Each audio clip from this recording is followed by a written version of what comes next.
കമ്മീഷന്റെ പ്രവർത്തനങ്ങൾ മുന്നോട്ട് കൊണ്ടുപോകുന്നതിന് സഹായകരമാണ് ഇപ്പോഴത്തെ കോടതി വിധി. വഖഫ് നിയമം കൊണ്ട് പ്രശ്നം പരിഹാരമാകുമെന്ന പ്രചരണം രാഷ്ട്രീയ ലക്ഷ്യം വെച്ചുള്ളതെന്ന് മന്ത്രി പി രാജീവ് പറഞ്ഞു. നിശ്ചയിച്ച സമയത്ത് തന്നെ റിപ്പോർട്ട് സമർപ്പിക്കാനാകുമെന്നതാണ് പ്രതീക്ഷയെന്ന് ജസ്റ്റിസ് CN രാമചന്ദ്രനും വിധി പ്രതീക്ഷിച്ചതാണെന്ന് PK കുഞ്ഞാലിക്കുട്ടിയും പ്രതികരിച്ചു.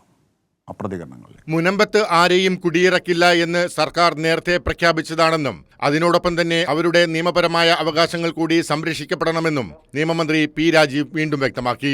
കമ്മീഷന്റെ പ്രവർത്തനങ്ങൾ മുൻപോട്ട് കൊണ്ടുപോകുന്നതിന് സഹായകരമാണ് ഇപ്പോഴത്തെ ഹൈക്കോടതി വിധി.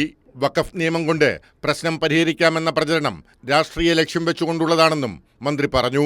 അവരവിടുന്ന് കുടിയിറക്കില്ല എന്ന കാര്യം നേരത്തെ തന്നെ ഗവൺമെന്റ് പ്രഖ്യാപിച്ചിരുന്നു. എന്നാൽ അതുകൊണ്ട് മാത്രമല്ല, അവരുടെ നിയമപരമായ അവകാശം സംരക്ഷിക്കപ്പെടേണ്ടതുണ്ട്. അതിനെങ്ങനെയാണ് കഴിയുക? ഇതാണ് ഗവൺമെൻറ് കമ്മീഷൻ നിയമിക്കുമ്പോൾ ആ കമ്മീഷൻ്റെ ടേംസ് ഓഫ് റെഫറൻസിൽ വ്യക്തമാക്കിയിട്ടുള്ളത്.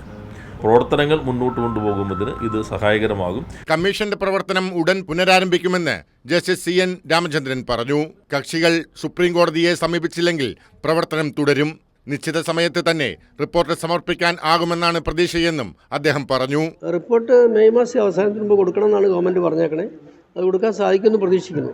കമ്മീഷന് തുടരാമെന്ന വിധി പ്രതീക്ഷിച്ചതാണെന്ന് PK കുഞ്ഞാലിക്കുട്ടി പ്രതികരിച്ചു. മുനമ്പം കമ്മീഷനെ സിംഗിൾ ബെഞ്ച് സ്റ്റേ ചെയ്തതാണ് കോംപ്ലിക്കേഷൻ മുഴുവൻ ഉണ്ടാക്കിയത്. ആ സ്റ്റേ ലീഗലായി നിൽക്കുന്നതല്ല എന്ന് ഞങ്ങളൊക്കെ പറഞ്ഞതാണ്. അതേസമയം എല്ലാ മുസ്ലിം സംഘടനകളും മുനമ്പത്തെ ജനങ്ങളോട് ഐക്യദാർഢ്യം പ്രഖ്യാപിച്ചിട്ടുള്ളതാണ്.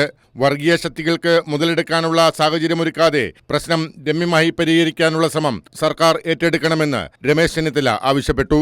ഇരു കൂട്ടരുമായി ചർച്ച ചെയ്ത് ഈ പ്രശ്നത്തിന് പരിഹാരം ഉണ്ടാക്കുക എന്നുള്ളതാണ് ഗവൺമെന്റ് സ്വീകരിക്കേണ്ടത്. News desk Kairali news.